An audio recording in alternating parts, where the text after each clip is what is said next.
은혜로운 찬송, 하나님의 크게 영광 받으신 줄로 믿습니다. 여러분 일주일 동안 잘 지내셨죠?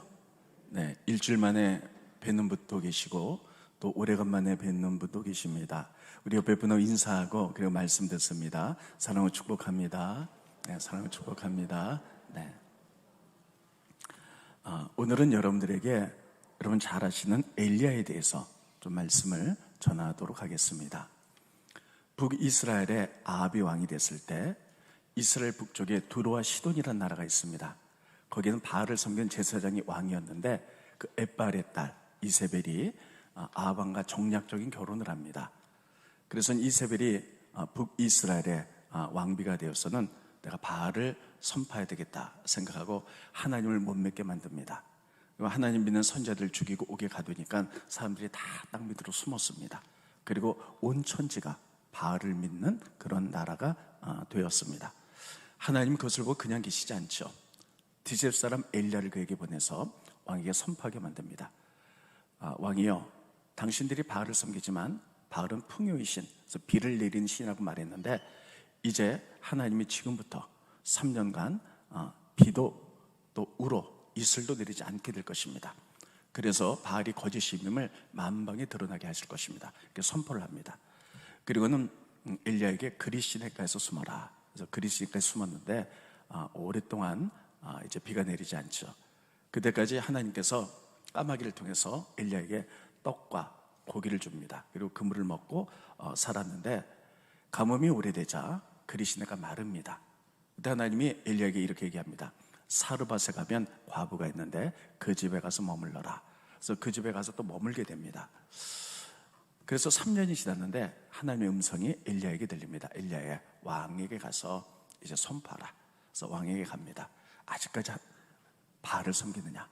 그래서 바알이 참신인지 하나님 참신인지 우리가 대결하자. 이스라엘 민족을 전부 다 갈멜산에 모이게 만듭니다. 그런 선포하기를 특별히 하나님이 참신인지 바알이 참신인지 우리가 대결을 하자. 그래서 먼저 바알 선지자 450명에게 이제 그들에게 제단을 쌓고 너희들이 여기에 제사를 드릴 때 바알이 참신이라면 하늘에서 불이 내릴 것이다. 너희들이 한번 해봐라. 그래서 450명의 그 바알 선지자들이 춤을 추면서 바알이여 바알이여 불을 내리소서. 근데 바알은 거짓 선지자이기 때문에 불을 내리지 않습니다. 여러분 우리도 기도하다가 아주 특별하게 기도의 응답이 필요하면 금식 기도하거나 철야 기도 이렇게 하죠. 바알신을 섬긴 제사 이적도 마찬가지입니다. 이게 응답이 없으면요 칼을 들어서 온몸을 이렇게 찌르면서 피를 보이면서 제사드린 관습이 있었어요. 그러니까 그 많은 바알의 제사장들이 응답이 없으니까는 칼을 들어서 온몸을 찢으면서 피를 보이면서 바알이여 응답하소서. 그러나 바알은 거짓이기 때문에 응답이 없습니다. 그때 엘리야가 말하기를 거봐라, 이제 나 혼자 하나님의 제단을 쌓겠다 하고 무너져 내린 12개의 돌을 가지고 제단을 쌓고 하나님 이들 앞에 응답하사 하나님이 참신임을 알게 해주십시오. 그와 더불어 하늘에서 불이 내립니다. 그래서 그 제단을 사르게 됩니다. 그래서 엘리야는 말하기를 봐라, 하나님이 살아계신 너희가 알게 되었지. 그러므로 바알 선지자 450명 도망가지 못하게 하라. 그리고 다 그를 묶은 다음에 갈멜산 꼭대기에서 그들의 머리를 쳐서 450명을 진멸해냅니다. 여러분 엘리야는 그렇게 되면 승리할 줄 알았습니다. 그렇게 되면 450명의 핵심적인 바알 선지가 죽고 나면 다시 하나님을 잘 믿는 역사가 일어나게 될 줄 알았어요. 근데 그렇지가 않았습니다. 여러분 이세벨이 그 얘기를 듣고 내가 엘리야를 그냥 둬서는 안 되겠다 하고 엘리야를 죽이겠다. 그러니까 엘리야가 그 얘기를 듣는 순간에 낙심이 됐어요. 450명의 바알 선지자를 죽이면 다 끝날 줄 알았는데 아직 아니구나. 그래서 너무나 지치고 낙담돼가지고 광야로 들어갑니다. 그리고 로뎀나무 밑에서 하나님 앞에 이세벨의 칼날에 죽느니 하나님 손에 죽는 것이 낫겠습니다. 오늘 깊은 잠이 들었을 때 하나님은 천사를 통해서 그를 3번이나 어루만지며 떡과 물을 주면서 일어나라, 힘을 내라. 그래서 이제 엘리야는 그 떡과 물을 먹고 사흘 밤낮을 걸어서 호렙산에 가게 됐고 그리고 하나님을 다시 만나게 됐다 하는 것이 엘리야의 전체 이야기예요. 여러분들 신앙생활하면서 엘리야 이야기는 많이 듣고 그리고 보시고 한 내용일 것입니다. 오늘 저는 여러분들의 이 말씀을 통해서 3가지로 좀 말씀을 나눠서 전하도록 하겠습니다. 이 엘리야의 영성은 어디서부터 왔을까 하는 것입니다. 엘리야는 정말 대단한 분이죠. 하나님의 음성을 구체적으로 직접 들은 사람. 또 기도하면 하늘에서 불이 내리기도 하고, 또 기도만 하면 하늘에서 특별히 이제 비가 오지 않기도 했던, 천기를 움직였던 사람, 그분의 영성. 저는 이렇게 생각해 봅니다. 제가 만약에 그럴 리도 없지만 엘리야라면 하나님 말씀대로 했을까? 못했을 것 같아요. 지금 엘리야는 하나님의 음성을 듣습니다. 그리고 그대로 합니다. 아합 왕에게 가서 너희가 바알을 섬기는데 3년 동안 비가 내리지 않을 것이다 선포해라. 엘리야는 그대로 선포하죠. 근데 비가 내리지 않아요. 만약에 저보고 가라 그랬으면 좀 못할지도 모르겠어요. 그렇게 선포하다가 비가 내리면 어떡해요?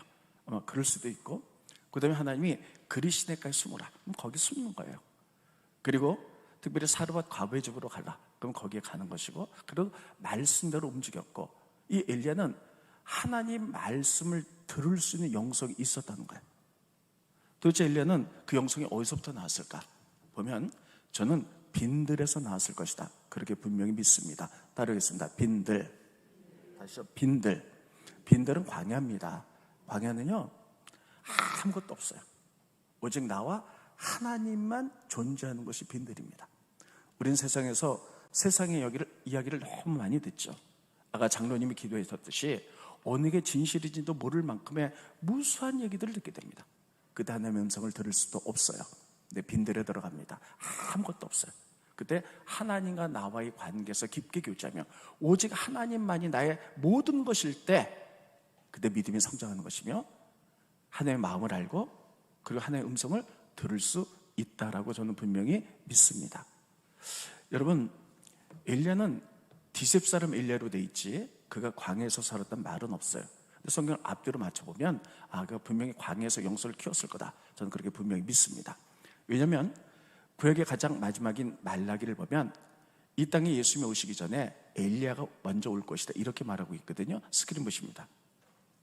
말라기 4장 5절에 보면 보라, 여호와의 크고 두려운 날이 이르기 전에 내가 선지자 엘리야를 너에게 보내리니, 그러니까 메시아가 오시면 그 전에 엘리야를 먼저 보낸다는 거예요. 근데 그 엘리야가 누구냐? 바로 세례 요한이었어요. 예수님 오시기 6개월 전에 주의 길을 예비하기 위해서 세례 요한이 세례를 베풀고 주의 길을 예비했죠. 그래서 예수님이 이렇게 말씀하셨습니다. 저가 바로 엘리야다. 스크린 보십니다. 마태복음 11장 13절로 14절에 보면 모든 선지자 율법이 예언한 것은 요한, 세례 요한까지니 만일 너희가 즐겨 받을진대 오리라고 한 엘리야가 곧 이 사람 세례 요한이다 이렇게 말하죠. 그러니까 세례 요한은 엘리야의 시명을 가지고 왔다는 거예요. 근데 세례 요한이 어디서 살았습니까? 빈들에서 살았어요. 그리고 낙타털옷을 입고 그리고 석청과 메뚜기를 먹으면서 그분의 영성은 바로 그 광야 미드바라 그 광야에서 왔어요. 광야 아무것도 없는 하나님과 세례 요한만 존재했던 그 하나님과 나와의 관계. 그래서 거기서 하나님만 바라봤을 때 하나님과 깊은 교제를 통해서 하나님만이 나의 모든 것이 되는 그 순간 그 영성이 자랐고 하나님의 음성을 들을 수 있었고 그렇게 했다는 거예요. 여러분, 저도 한번 생각해 봤습니다. 하나님이 나의 인생의 전부였던 시절은 어느 때였나? 여러분, 제가 한번 물어볼게요. 지금 하나님만이 여러분 인생의 삶의 전부이십니까? 네, 아멘 하신 분도 계시지만 예전엔 그랬는데 지금은 아니야 이런 분도 계실 거예요. 저도 목회자로서 늘 하나님만이 나의 삶의 전부입니다 이렇게 고백하고 살지만 정말 절실할 때 은혜가 막 배고파서 은혜 가운데 매달릴 때 하나님이 나의 전부일 때의 삶이 있었던 적이 몇 번 있었어요. 그 중에 하나가 제가 개척할 때입니다.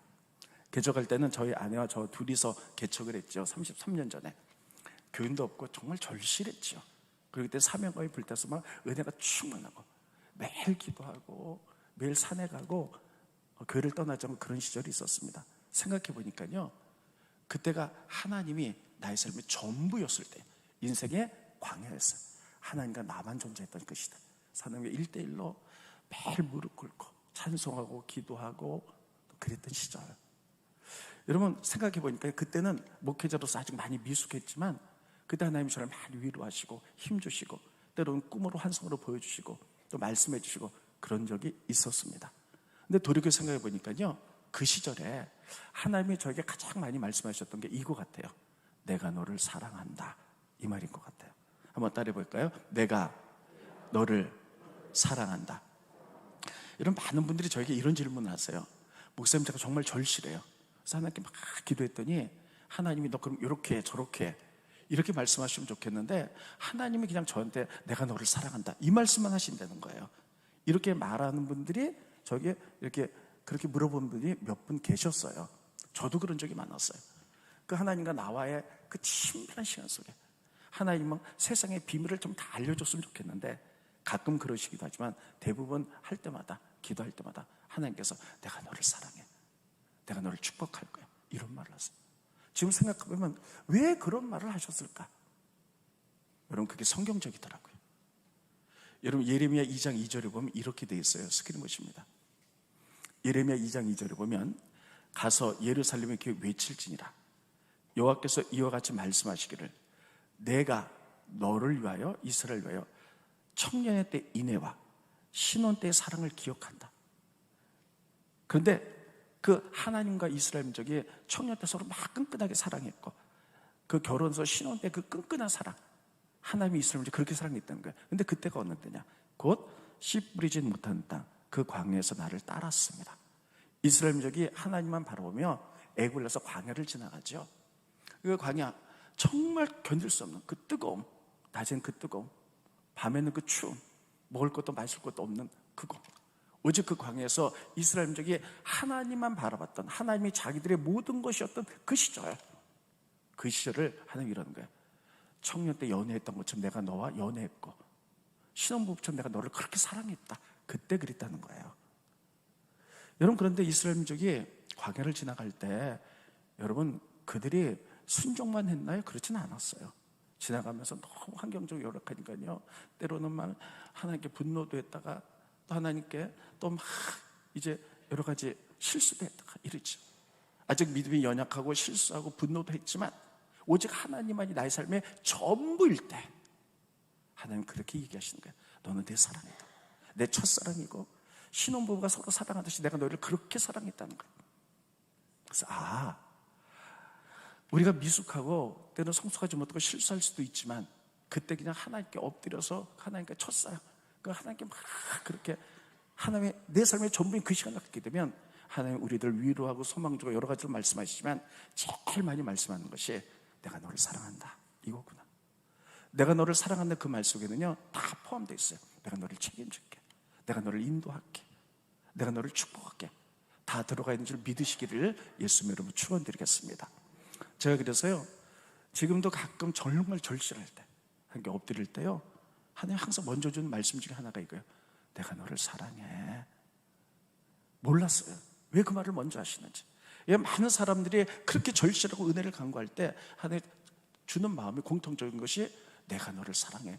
왜 그 말씀을 주시는지. 예레미야에 보니까 사랑한다는 말 속에는요 네가 실수해도 네가 좀 잘못해서도 너를 책임질 거야. 내가 너를 사랑하고 인도해 나갈 거야. 하나님의 친밀한 관계에서 그렇게 우리를 위로하시면서 믿음을 성장시키고 영적 성장을 일으키는 줄 믿으시기를 예수님의 이름으로 축원드리겠습니다. 이렇게 빈들에서 엘리야는 영성이 싹 텄어요. 저는 우리가 인생을 살아가면서 이런 빈들의 시간이 가끔 필요하다고 봅니다. 저는 지금 우리나라도 전 세계적으로 빈들의 시간이라고 생각해요. 여러분 정말 많은 어려움들이 오고 코로나가 있고 여러분 정말 우리가 정말 힘들고 어려움이 있대. 정말 절실하게 주님을 바라보기를 예수님의 이름으로 축원드리겠습니다. 거기서 하나님의 은혜와 그리고 우리의 영성이 자라게 될 줄로 믿습니다. 엘리야의 영성은 바로 거기서부터 나온 거예요. 두 번째, 엘리야는 불과 칼을 동시에 사용했어요. 한번 따라했습니다. 불, 칼. 이게 뭐냐면요 엘리야는 지금 3년 만에 돌아와서는 이스라엘 민족을 갈멜산에다 모아놓습니다. 그리고는 하나님이 참신인지 바알신이 참신인지 대결하자는 거예요. 여러분 그때 여러분 바알신은 거짓신이기 때문에 450명의 바알 선지자가 칼을 들면서 몸을 찌르면서 피를 보여도 응답하지 않죠.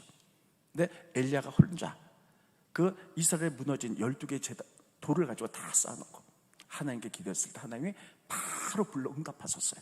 이 불, 하나님의 임재입니다. 여러분 많은 사람들이 하나님의 임재 성령 충만함을 바랍니다. 특별히 오늘은 기독교 절기로 성령 강림절입니다. 지금부터 2000년 전에 오순절 마가의 다락방에서 성령님이 이 땅에 오셨어요. 그래서 그들의 심령이 막 불로 뜨거워져서 그들이 변했던, 그리스도의 복음을 전하고 교회를 세웠던 그런 날입니다. 지금 우리들이 마음이 공허하고 우리가 코로나로 인해서 비대면 예배드리고 기도 생활도 제대로 못해서 우리 정말 가글팠지만, 우리들이 은혜를 간구할 때 하나의 불로 역사하셔서 이 성령 강림절에 우리의 심령이 다시 불같이 뜨거워지기를 예수님의 이름으로 축원드리겠습니다. 근데 여러분, 불이 임하면 반드시 칼이 동시에 임해야 돼요. 그래서 하나님의 임재가 임하니까요, 엘리야가 이렇게 얘기했습니다. 너희들 봤지? 하나님만이 참신이지? 그럼 그동안 너희가 속았던 바알 선지자 450명, 저들은 거짓이다. 그래서 칼을 들어 이스라엘 민족이 보는 앞에서 갈멜 써서 그들의 목을 쳐서 진멸하기 시작했습니다. 여러분, 하나님의 임재가 있는 곳, 불이 있는 곳에는 반드시 거짓들이 드러날 때 그것을 잘라내도록 하나님 그렇게 역사한 줄 믿으시길 바랍니다. 그래서 여러분, 우리들이 성령 강림절을 맞이해서 우리가 정말 다시 한번 기름 부어 주십시오. 저희 교인 가운데 어떤 분들이 이런 말을 많이 하셨어요. 목사님, 예전에 개척해서 원당체에 있을 때 우리 정말 기도 많이 했죠. 정말 기도 많이 했어요. 산기도도 많이 하고, 그 뜨거웠던 기도를 다시 한번 하고 싶어요. 이렇게 말하는 분들이 많습니다. 그렇습니다. 저도 그러고 싶습니다. 사모하죠. 우리가 다 같이 그렇게 사모하시길 바랍니다. 그런데 믿음은 그래서 하나님의 임재를 경험한 걸로 끝나서는 안 돼요. 그 다음에 하나님의 거룩한 영이 들어왔으면 말씀의 가치관 위해서 우리들이 그동안에 실수하고 잘못한 것들을 도려내야 됩니다. 우리가 그동안 바알 선지자 450명이 그 거짓된 것들이 그랬던 것처럼 그것들을 다 도려냈던 것처럼, 여러분, 우리가 빛이 있으면 그림자가 있는 거예요. 성령이 임하면 거룩한 것과 거룩하지 못한 것들이 다 드러나도록 돼 있어요. 이런 것들을 다 잘라내는 것이 하나님 앞에 성화된 삶이요, 주님의 성품을 닮아가는 삶이요, 아름다운 삶인 줄 저는 분명히 믿습니다. 그래서 성경에 보면 하나님의 임재를 경험한 사람들에게는 항상 이렇게 말씀하세요. 칼을 들어 죄를 잘라내라는 거예요. 요한복음 5장에 보면 이런 얘기가 있습니다. 38년 된 환자가 있었어요. 그런데 그 38년 된 환자가 특별히 이제 누워 있었을 때 예수님이 그를 고쳐주시죠. 그래서 예수님이 이렇게 말씀하십니다. 스크린 보십니다. 요한복음 5장 14절에 보면 그 후에 예수께서 성전에서 그 사람을 만나 이르시되 보라, 내가 나았다는 것은 주님을 경험하는 거예요. 불인 것이죠. 더 심한 것이 생기지 않도록 다시는 죄를 범하지 말라. 그러니까 그 사람이 죄로 인해서 몸에 병이 드는데 그거 도려내려는 거예요. 잘라내려는 거예요. 불과 칼을 동시에 사용하라는 거예요. 마찬가지로 세례요한도 마찬가지입니다. 세례요한도 예수님 오시기 전에 6개월 전에 이 땅에 먼저서 죄기를 예비하셨죠. 그래서 많은 사람들께 세례를 베풀었어요. 세례를 베풀면서 내가 하나님 뜻대로 살겠으며 정결하게 하겠습니다 하나님의 임재를 맛보는 그런 경험의 시간이에요. 그 후에 사람들이 그럼 내가 어떻게 하면 되겠습니까? 물어봤을 때 칼을 들어 너희 잘못된 부분을 도려내서 성화된 삶을 살으라고 세례요한은 분명히 말합니다. 스크린 보십니다. 누가복음 3장 10절로 14절에 보면 그들이 세례를 받고 난 후에 무리가 물어 이르되 그러면 우리가 어떻게 하면 좋겠습니까?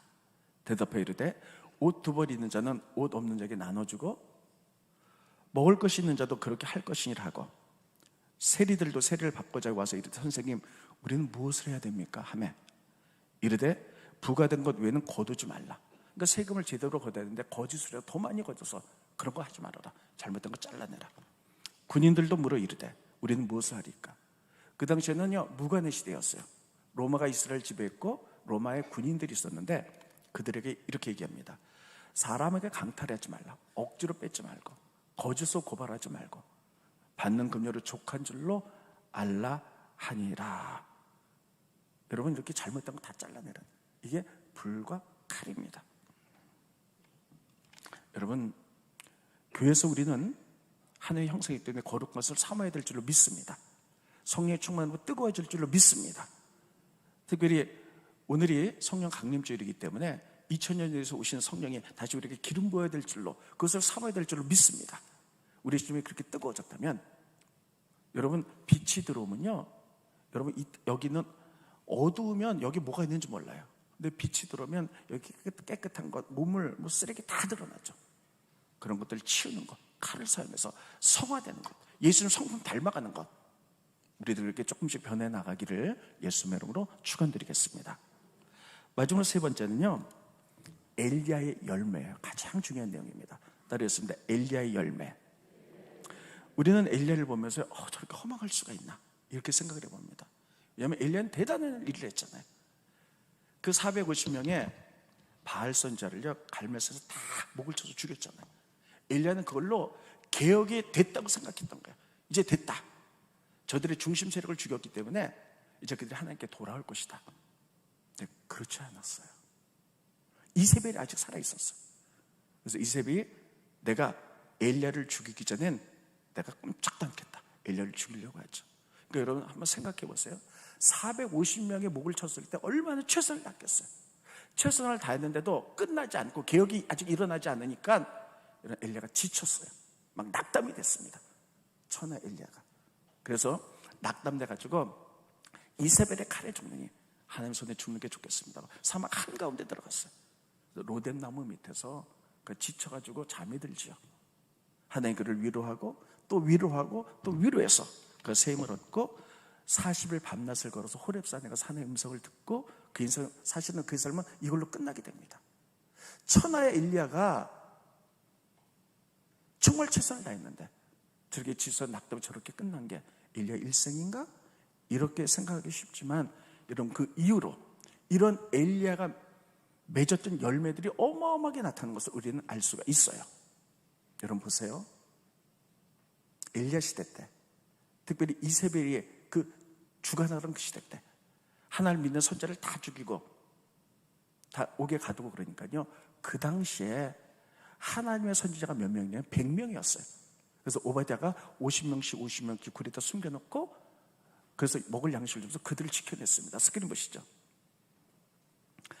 열왕기상 18장 13절에 보면 이세벨이 여호와의 선지자를 죽일 때 내가 오바댜가 여호와의 선지자 중에 100명을 50명씩 굴에 숨기고 떡과 물로 먹인 일이 내 주에게 들리지 아니했습니까? 그러니까 다 죽었고요. 100명의 사람들만 숨어서 살아 있었어요. 그러니까 이세벨의 아주 기세가 등등했던 거예요.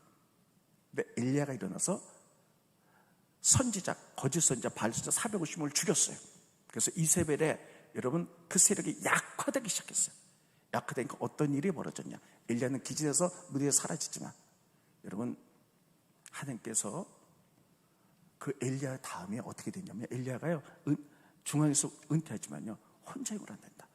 그 당시에 자기 혼자 있다고 생각했어요. 그래서 선지자들 모으기 시작했어요. 그동안에 숨어있던 선지자들이 여러분 그 이세벨의 힘이 약화되니까요 수면위로 드러나는 거예요. 그래서 여러분 엘리야가 선지자를 모아가지고 힘을 얻기 시작했어요. 그래서 길갈, 베델, 요단, 여리고에 그 선지자 무리들이 있었어요. 그리고 시간 시점 산에 뭐라 그랬냐면요 내가 7,000명의 선지자를 남기겠다고 말씀하셨어요. 스크린 보십니다. 열왕기상 19장 18절에 보면 그러나 내가 이스라엘 가운데 7,000명의 선지자를 남기겠다. 지금 7,000명이 있다는 게 아니에요. 앞으로 엘리야가 그 바알의 선지자 450명을 죽여서 이세벨이 약화됐기 때문에 그동안 숨어있던 100명의 선지자들이 일어나서 훈련되고 또 사람들을 모아서 앞으로 7,000명의 선지자가 생길 것이다. 바알에게 무릎 꿇지 않고 바알에게 입 맞추지 아니한 자라. 그래서요 이스라엘 땅에 엘리야 열매로 해서 선지자들이 그의 제자 엘리사 시대 때 굉장히 많은 선지자들이 생기고 선지자 학교들이 생깁니다. 심지어는 엘리사 시대 때 선지자들이 모여서 공동생활을 했는데 너무나 많이 모이니까요 같이 사는 집이 부족했던 거예요. 그래서 그 선지자 중에 한 명이 이렇게 얘기했죠. 엘리사 선생님, 우리가 선지자들이 너무 많이 모여서 사는 집이 부족하니 여리고에 가서 요단에 가서 우리가 나무를 베서 그리고 우리가 이렇게 집을 넓혔으면 좋겠습니다. 그러면서 이제 도끼를 빌려다가 나무를 막 베다가 도끼날이 잘못되고 각이 빠지게 됐죠. 근데 막 닥치면서 때 엘리사가 나뭇가지를 탁 집어넣었더니 도끼날이 이렇게 올라오는 그 장면 기억하실 거예요. 그때 왜 집을 졌냐면 스크린 보십니다. 열왕기하 6장 1절로 2절에 보면 선지자의 제자들이 엘리사에게 이르시되 보소서 우리가 당신과 함께 거주하는 이것이 우리에겐 좁으니 엘리야의 열매로 인해서 100명대 선지자가 수메이로 드러나면서 그 당시 엘리사 때 정말 많은 7천 명을 남겼다. 많은 선지자들이 양성도 모이니까 이 집이 너무 작다는 거예요. 우리가 요단으로 가서 거기서 각각 한 제목을 가져다가 그것에 우리가 거절 초소를 세우사이다 하니 엘리사가 이르되 가라 하는지라. 여러분, 이게 열매들이에요. 또 어떤 열매가 있었느냐? 엘리야가 불마차를 타고 하늘 올라갈 때 엘리사가 이렇게 있죠. 엘리야여, 제가 당신들을 이어서 개혁의 열매를 맺고 이렇게 하려면 당신 2배의 용감이 필요합니다. 스크린 보십니다. 열왕기하 2장 9절에 보면 건너매 엘리야가 엘리사에게 이르되 나를 내게서 데려감을 당하기 전에 내가 내게 어떻게 할지를 구하라. 엘리사가 이르되 당신의 성령이 하시는 역사가 갑절이나 내게 있기를 하소서 하는지라. 2배의 영감, 2배의 성령 충만, 이거 있지 않으면 당신의 들을 이어서 할 수가 없습니다. 엘리사가 분연하게 일어나는 거죠. 그리고 선지자들 모으기 시작하는 거죠. 다 수면에 올라와서 그들이 이렇게 모을 수 있었던 이유가 뭡니까? 엘리야가 450명의 발선자를 죽였고 이스라엘이 약화됐기 때문에.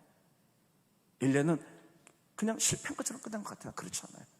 그 나중에 그 열매들이 엄청나게 일어나요. 그래서 그 7천 명과 그리고 하나님을 경외하는 예후가 일어납니다. 그래서 예후가 일어나서요, 아방을 죽이고 이세벨을 죽이고 아합의 자녀들을 다 죽여요. 그래서 하나님이 이렇게 얘기합니다. 예후야, 내가 하나님 보시기에 바른 일을 했다. 네가 개혁을 했다. 그래서 바알을 다 처치하고 하나님 믿게 만들어요. 그래서 내가 너에게 4대째 내려서 왕조를 약속하겠다는 거예요. 너희 아들 4대째 이렇게 되겠다고 종교 개혁이 일어납니다. 스크린 보십니다. 열왕기하 10장 30절에 보면 여호와께서 예후에게 이르시되 내가 나보기에 정직한 일을 행하되 잘 행하여 내 마음에 있는 대로 아합 집에 다 행했다. 그러면 이세벨의 세력이 약화되니까 그를 다 처치했어요. 그래서 아합에게 당했으니 내 자손이 이스라엘 왕위를 이어 4대를 지내리라. 왕조를 만들겠다는 거야. 너와 그 아들 그 손자 이렇게 가지고 예후 왕조가 세워지면서 종교 개혁이 일어납니다. 이게 엘리야의 열매인 줄 믿으시기를 예수님의 이름으로 축원드리겠습니다. 저는 이것을 보면서 이런 생각을 해봅니다. 그래, 그동안에 많은 성도들이, 또 우리 교회가, 내가, 또 정말 많은 성도들이 그동안 하나님께 헌신했고 또 하나님께 충성했고 이런 부분들이 있어요. 지금은 어쩌면 여러분 코로나 시대에 좀 약화될 수 있어요. 그래서 낙심할 수 있어요. 그러나 내가 했던 그 당시에 엘리야처럼 최선을 다했던 그런 모습들이, 여러분, 내가 조금 힘들다고 해도요, 시간이 지나면서 그것이 단순히 영향력을 미치고 또 영향력을 미치고 영향을 미쳐서 열매를 맺게 할 수 있다는 사실이에요. 저는 이 부분에 굉장히 도전과 용기를 얻게 됩니다. 지난주에 저기 어떤 성도님이 저를 찾아오셨어요. 그래서 봉투를 하나 내밀었어요. 그래서 뭡니까? 그분의 전화는 말씀드리지 않겠습니다. 그분이 이렇게 얘기했어요. 목사님, 얼마 전에 광고를 하셨죠. 필리핀 깜댕 공동체에 거의 코로나가 너무 심해서 그들이 먹고 살 수가 없어가지고 이제 100만 원 정도 헌금을 하면 200명이 쌀을 나눠서 먹을 수 있습니다. 굶주리는 그들이 어떻게 살아갈 수가 없습니다. 그래서 그때 절경 가운데 일부를 100만 원을 보내서 그 200명의 쌀을 받는 이런 장면을 보여드린 적이 광고를 했어요. 근데 어떤 분이 그걸 보는 순간에 마음에 확 와닿나. 그리고 저는 잊어버렸어요. 근데 그분이 그게 도전이 됐던 거예요. 우리는 아무리 지금 코로나로 해도 다 밥을 먹고 사는데 같은 사람으로서 저렇게 힘들어하는. 그래서 그것을 보면서 제가 돈이 없지만 이걸 하나님께 드립니다. 그 굶주린 자리에서 꼭 써주세요. 제가 그래서 그거를 눈물로 받았어요. 그래서 기도했습니다. 그래서 이렇게 얘기했어요. 어쩌면 지금 그 깜댕 공동체는 지금 그 쌀이 채워졌을지 몰라요. 근데 동남아의 말레이시아 난민학교나 인도가 여러분 하루에 40만 명씩 막 코로나가 걸려가잖아요. 인도 선교사님한테 문자가 왔는데 나는 죽음 한가운데 있습니다. 과원 경영하면서 그런 문자가 왔어요. 글로 갈지 어디로 갈지 이제 그거는 기도하면서 그렇게 하겠습니다. 이렇게 됐습니다. 그냥 하나님이 주셨던 마음 나눴을 때 그것이 또 다른 사람 영향을 끼쳐서 열매를 맺을 수 있다는 사실을 제가 알게 되었어요. 저는 이것을 보면서 마지막으로 이것이 영적인 나비 효과다, 이런 생각을 하게 됩니다. 이런 나비 효과라고 들어보셨죠? 아마존 밀림에서 조그만 나비 하나가 날개짓을 합니다. 그럼 날개짓을 하면 그 바람이 얼마나 약하겠어요. 근데 그 바람이 나뭇잎을 흔들고 또 이게 영향을 미치고 미쳐서, 그래서 미국의 뉴욕에 갔을 때는 거긴 태풍이 불 수 있다. 이게 작은 것이지만 영향 미치고 미쳤을 때 엄청난 결과를 가지고 올 수 있다. 이게 나비 효과라는 거예요. 저는 엘리야가 그렇다고 생각합니다. 그렇다고 엘리야가 작은 나비는 아니에요. 어마어마한 분이죠. 이세벨의 선자 450명을 죽일 만큼 그 세력을 약화시켰지만 그걸로 끝난 거는, 엘리야는 끝났다고 생각했어요. 그게 끝난 게 아니라서 또 밑에 잔존 세력들이 있고, 그래서 엘리야는 그냥 너무 지쳐 죽기를 바라고 그의 삶은 그렇게 끝났다 할지라도 하나님의 그것을 통하여 영향력을 끼쳐서 숨어있던 선자들이 다 들어가게 만들고 그들이 활동하게 만들고 7,000명의 선자들이 세워지며 그들이 모이는 것이 너무 작아서 지구를 확장해 나가며 엘리사가 그것을 보고 도전받고 선생님의 2배의 영감을 주십시오. 예후가 일어나서 아합의 왕조를 다 물리치고 하나님께 옳은 일을 해서 개혁을 일으킨 거죠. 그래서 하나님이 선한을 했다면서 4대째 왕조를 약속했고, 이런 엄청난 일들은 우연이 아니라 엘리야의 열매인 줄 분명히 믿습니다. 저희는 여러분과 제가 그렇게 됐으면 좋겠어요. 우리가 그동안 했던 일들, 했던 말들, 헌신들, 충성들, 그래서 우리는 잊어버렸을지 몰라요. 근데 그것이 우리가 코로나서 혹시 옛날처럼 못한 데서 낙심했을지도 몰라요. 그럼에도 불구하고 하나님께 헌신했던 그 충성과 헌신은 여러분 나비 효과가 되어서 또 영향을 끼쳐서 열매로 돌아오게 될 줄 믿습니다. 우리가 그런 소망 가운데 살아가는 엘리야 같은 여러분이 되시기를 예수의 이름으로 축원드리겠습니다. 기도하겠습니다. 고마우신 주님, 은혜를 감사함을 드립니다. 오늘 성령 강림절을 맞이해서 엘리야에 관한 이야기를 했습니다. 하나님, 특별히 엘리야가 하나님을 경험한 후에 칼을 들어 이제 거짓 세력을 잘라냈던 것처럼 하나님, 우리들도 하나님의 임재를 사모합니다. 성령의 충만함과 기름 부심이 다시 있기를 원합니다. 그 후에 그것으로 끝나지 않게 하게 하시고 우리의 삶에 있어서 잘못된 부분들, 미숙한 부분들, 이런 부분을 도려내고 날마다 예수의 성품을 닮아가는 성화된 삶을 살아갈 수 있도록 도와주시옵시고, 특별히 하나님, 지금 코로나로 인하여 우리가 곤고한 시대를 살아갔지만 이것이 영적인 미드바르, 광야의 힘을 깨닫게 하게 하시고 하나님과 나의 아주 절대적인 시간, 하나님이 나의 전부임을 고백하게 하게 하시고 우리의 믿음이 성장해 나간 역사가 일어날 수 있도록 도와주시옵소서. 엘리야를 통하여 많은 열매를 거둔 것을 볼 수가 있습니다. 하나님, 우리들이 최선을 다했던 헌신과 충성들이 아버지 하나님 기억하시고 열매로 돌아올 수 있도록 인도하여 주시옵소서. 우리는 헌신하고 충성하고 잊어버렸다 할지라도 하나님, 그것이 특별히 하나님 나라의 큰 기초석들이 될 수 있도록 도와주시고 하나님의 나라가 완성되되 아름답게 열매 맺을 수 있도록 인도하여 주시옵소서. 예수님의 이름으로 간절히 기도하옵나이다. 아멘.